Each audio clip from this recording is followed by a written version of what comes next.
Pag-usapan natin itong article ng Manila Times.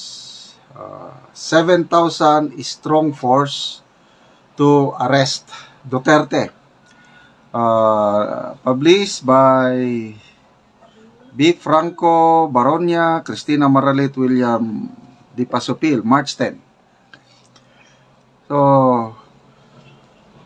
PNP is on heightened alert and is preparing to deploy thousands of policemen to arrest former President Rodrigo Duterte following the issuance of a red notice by the International Criminal Police Organization. The Manila Times learned from an impeccable source. So ito, one step higher na ito kasi yung balita kahapon, ICC nag-issue ng warrant of arrest. Yan ang balita ng Rappler. Ito naman, Manila Times, Interpol na ang nag-issue ng red notice. Kung red notice, aarestuhin talaga pag red notice.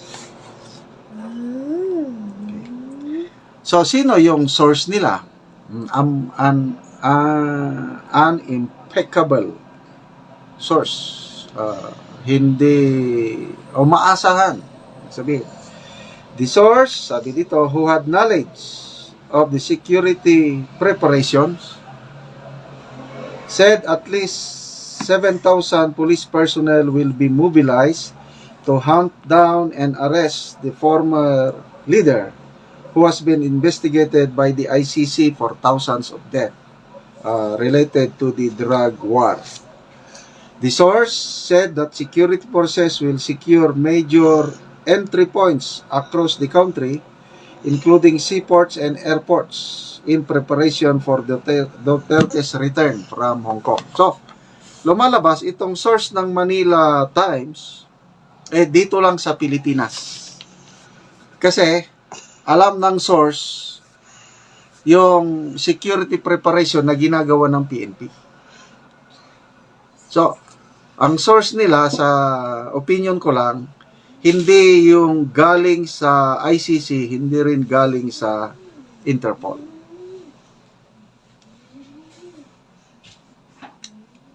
The number of officers to be deployed is said to be double than that fielded in the manhunt last year for Apollo Kibuloy. A high-ranking police official who requested anonymity confirmed the deployment.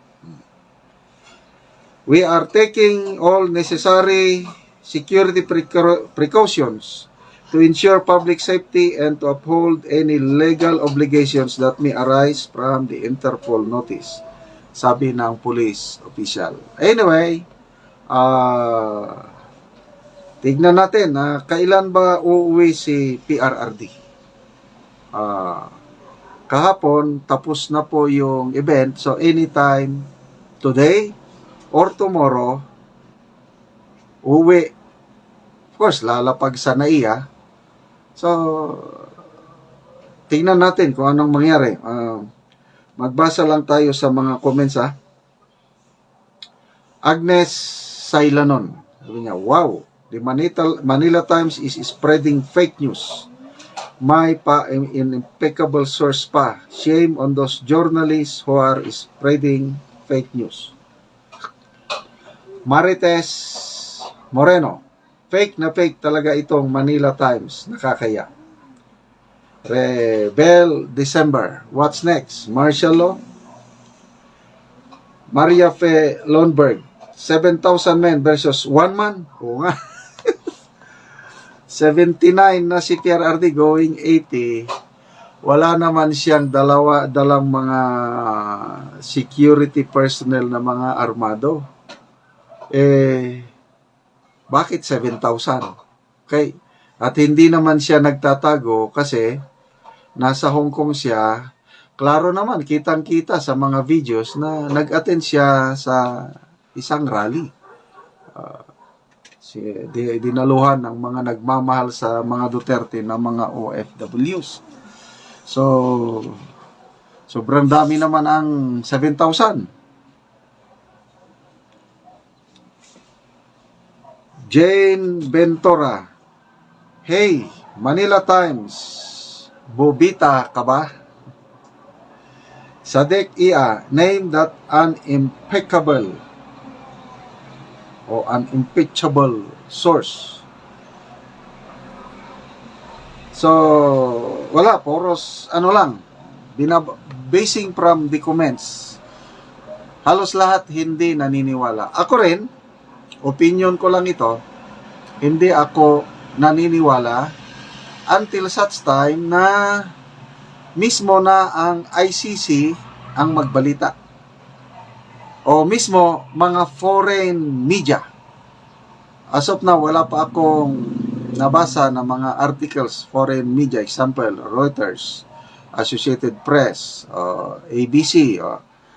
Imposibleng hindi malaman ng foreign media ito dahil malaking balita ito dahil dating presidente ngayon aarestuhin.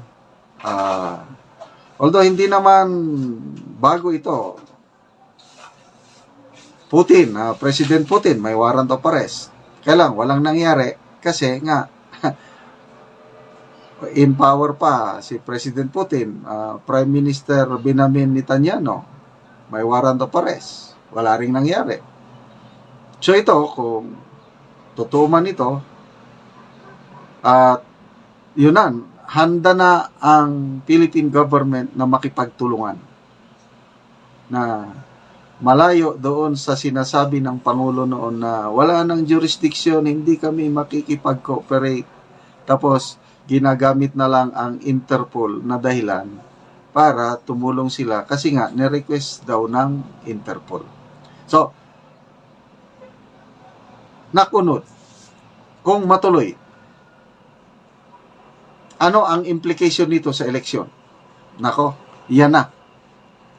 Pag matuloy ito kung totoo at arestuhin nila, malaking implication sa eleksyon ngayong May 2025. Baka magsisi sila. Pag-usapan natin ngayon yung pahayag ng Pangulong Marcos Jr.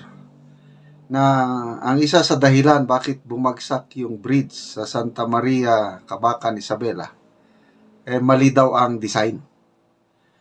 Nako, kinontra ng isang structural engineer na nakabase sa Singapore ang pahayag ng Pangulo.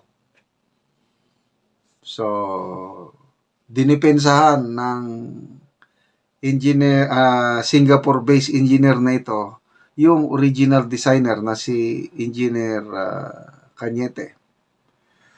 Ito, may post si AM Filipino and ang balita ngayon, basahin ko Singapore-based structural engineer, meet Marcos Jr. There is no design flaw. There is possible corruption in construction. Boldly defended by a Singaporean-based structural engineer, Jerry Aguelo is the designer of the collapsed Cabagan Santa Maria Bridge in Isabela, following the statement of President Marcos Jr.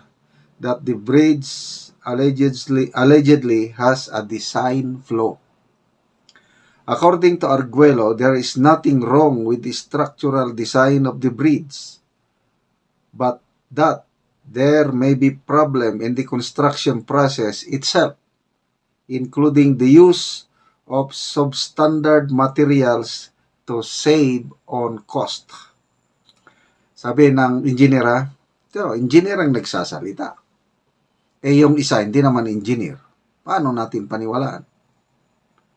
I firmly believe that there were no flaws in the bridge structural design, Arguello said in his Facebook post this March 8. Arguello's git, if there is a defect, is likely to have a problem with the construction itself, something that usually roots in corruption. The steel elements, sabi ng engineer ito the steel elements used in the construction may not have met the design specifications. While costs are reduced, the question remains, where does the money go? Possible corruption in the construction. In such a post, Aguelo summarizes the possible things that have happened in the construction process that may have caused the collapse of the bridge. Number 1, substandard steel. Bakal pa rin, kaya lang substandard. According to him, the steel grade set in the bridge design was probably not followed, resulting in poor structural strength. Number 2, weak type of cement. He said even though concrete looks the same, it has a different grade of strength. If lower grades were used, the bridge would surely collapse. Nagtitipid eh. Thin steel with a lighter weight. According to Aguelo, even though iron is of the same size, there are cost-cutting measures that make it lighter in weight. Ano ya? Where do these savings go? So, mga bulsa. As a structural engineer, specializing in precast structures in Singapore, when we manage both the design and construction, there is no risk of construction flaws, he explained. Designers praise, government blame. Aguelo also pointed out that the two structural engineers who designed the bridge are well known and respected in the industry. Another one of them is the author of Bridge Design Code, and he contributed to the creation of DPWH design guidelines, criteria, and standards. So, matitinik ang mga designer kasi dalawa ang designer. Una, yung original nung sinimulan. Pangalawa, itong retrofitting. Magagaling. Ito, mga engineers ang nagsasalita. Magagaling yung mga designer. So, bakit sasabihin na design flaw? Both the original designer and the retrofitting designer are highly respected in the industry, Aguelo said. He even hit with a bold note to the government. These engineers are principled professionals, unlike those in power. Mga nasa gobyerno. Aguelo also stressed that if he will have the chance to serve the country, his first goal will be to end corruption in infrastructure projects.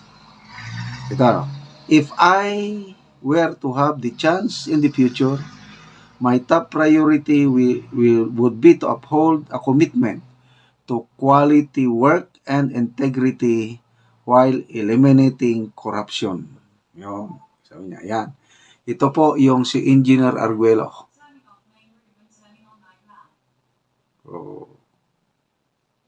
So, sinong paniwala natin? Mga structural, hindi daw, okay, lahat na structural engineers ay automatic, they are civil engineers.